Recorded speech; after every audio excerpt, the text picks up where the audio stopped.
അട്ടപ്പാടി ഷോളയൂർ കോഴിക്കോടത്ത് ഒരാൾക്ക് വെട്ടേറ്റു. ചാരായ വാറ്റും വിൽപ്പനയും പോലീസിനെ അറിയിച്ചു എന്നാരോപിച്ചായിരുന്നു ആക്രമണം. കോഴിക്കോട് സ്വദേശി മാത്യു തോമസ് എന്നയാൾക്കാണ് വെട്ടേറ്റത്. വിവരങ്ങളുമായി അരുൺ ആലത്തൂർ ചേരുകയാണ്. അരുൺ, എപ്പോഴായിരുന്നു സംഭവം? മറ്റു വിശദാംശങ്ങളും.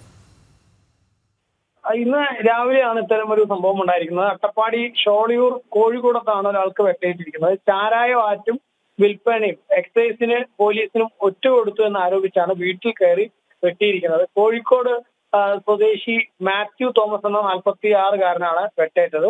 മാത്യു കോട്ടപ്പുറ ആശുപത്രിയിൽ ചികിത്സയിൽ കഴിയുകയാണ്. ഇയാളുടെ മുഖത്ത് 12 സ്റ്റിച്ചുകൾ ഉണ്ട് എന്നുള്ളതാണ്. ഉത്തുക്കുഴി സ്വദേശി ജോബി എന്ന 34-കാരനാണ് വെട്ടിയത്. സംഭവത്തിൽ ഏതായാലും ഷോളയൂർ പോലീസ് കേസെടുത്ത് അന്വേഷണം ആരംഭിച്ചിട്ടുണ്ട്. ശരി, അരുൺ ആലത്തൂരാണ് വിവരങ്ങൾ നൽകിയത്.